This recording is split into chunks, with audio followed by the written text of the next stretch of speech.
I am Brandy, otherwise known as the Terrific Lady, and welcome back to Retro Horror School, where we discuss, dissect, and analyze horror from the 1970s through the 2010s, and talk about horror as memory, identity, and survival. And before we begin, I want to tell you something real quick. A lot of you found my channel through my Event Horizon video, and because of everyone's wonderful support with that video, and through the years of Retro Horror School, the almost 3 years that I've been doing this channel is now part of the YouTube Partner Program. That is a huge milestone. It means that this work can continue, and it means that there's an audience for people who want horror to be treated seriously rather than dismissed. So if you subscribed, commented, shared, watched any of my videos, thank you. I appreciate you. Welcome, officially, to the Wes Craven retrospective series. If this retrospective series is about how to watch Wes Craven, of course we need to start with a film that makes that question unavoidable. It is not his most iconic film or his most polished, but it's the one that forces the issue. The Last House on the Left is usually discussed in terms of shock value, exploitation, its place in 70s horror, or the controversy surrounding it. What's discussed far less often is where it places the viewer and how it destabilizes that placement. If we're paying attention, this film shows violence and implicates us in the act of watching it. Before we jump in, I want to be clear. This film deals with extreme violence and sexual violence. This video is educational analysis. We're discussing where the film places the viewer, the themes, and what the film is doing, not celebrating it. So please, take care of yourself while watching. At first, the film allows a spectator posture. The low-budget realism, the almost documentary-style texture, the loose tonal shifts. It can feel like we're settling into something rough, but familiar. There's a casual horror mindset at work. Okay, show me what happens. Comfort does not last long. Very quickly, Last House on the Left drags you into witness positioning. A witness is not entertained. A witness is forced into awareness. When the girls are in the motel room and one of them threatens to scream, and the response to them is very cold and very controlled. Hey, you're gonna scream? Let me give you a little bit of free advice. The tone shifts from genre setup to coercion. When humiliation begins in the woods and escalates into forced degradation. When the camera remains close during the assaults. When Phyllis is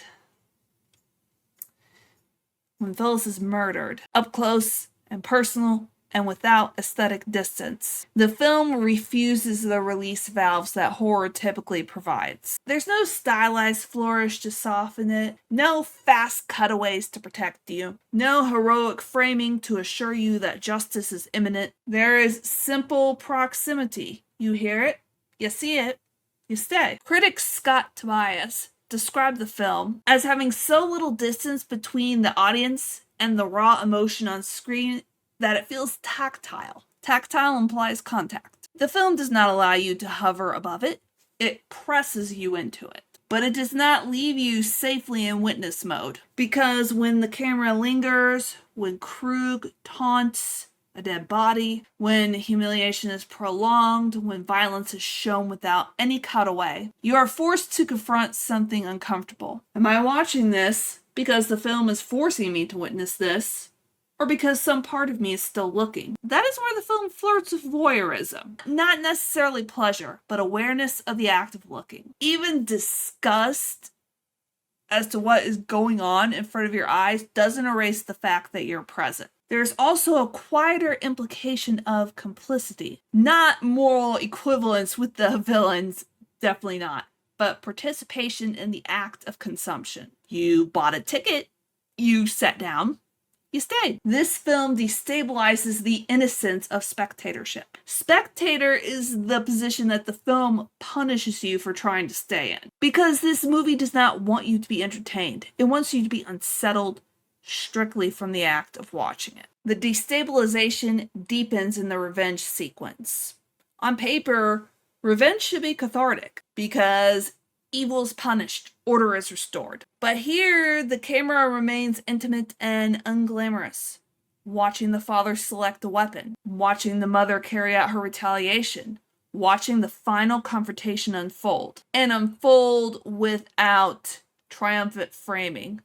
The violence in the second half is just as ugly as the violence in the first half. But there is a release in seeing the villains punished, but also a form of contamination. The daughter's still dead.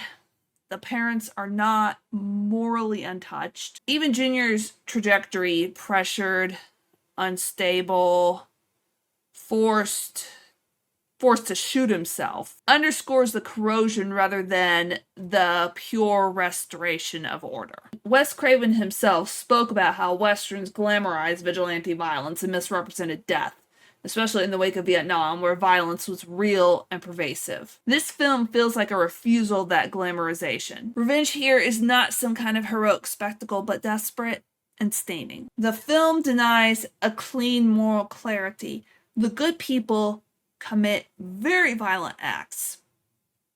So do the bad people. But the bad people are punished.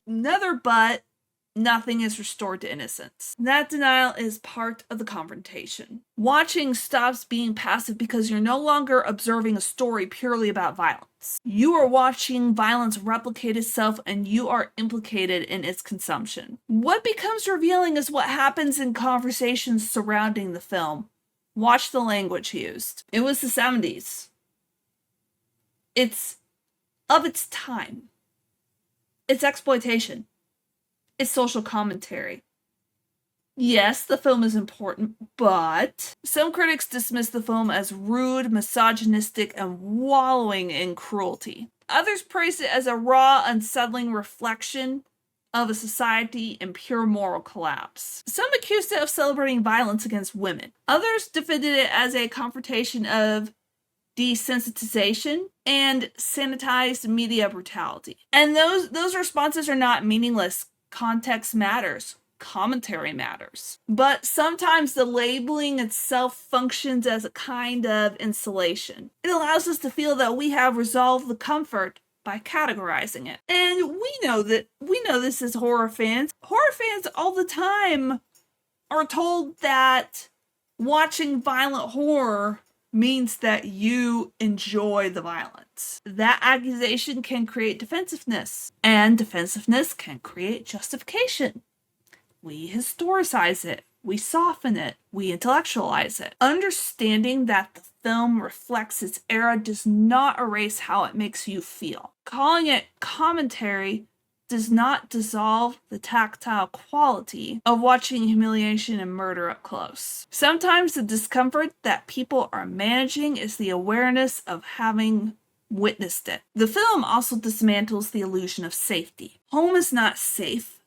Authority is incompetent. The police dismiss the parents' concerns and they do not investigate very obvious in-your-face signs. Protection is insufficient and sometimes performative. Some kind of order is eventually restored, but only through extreme violence and brutality that permanently alters the people who commit it. To make the home safe again, it must become a site of violence. Safety is achieved through contamination. That inversion is corrosive. It suggests that innocence, once breached, cannot be returned intact. So what kind of relationship does Last House on the Left demand from its viewers? It demands that you stay.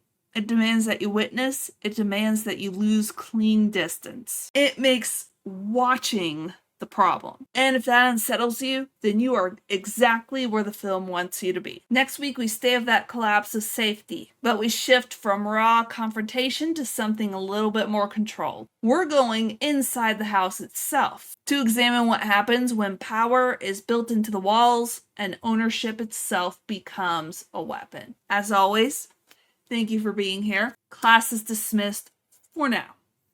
I'll see you next time. Bye!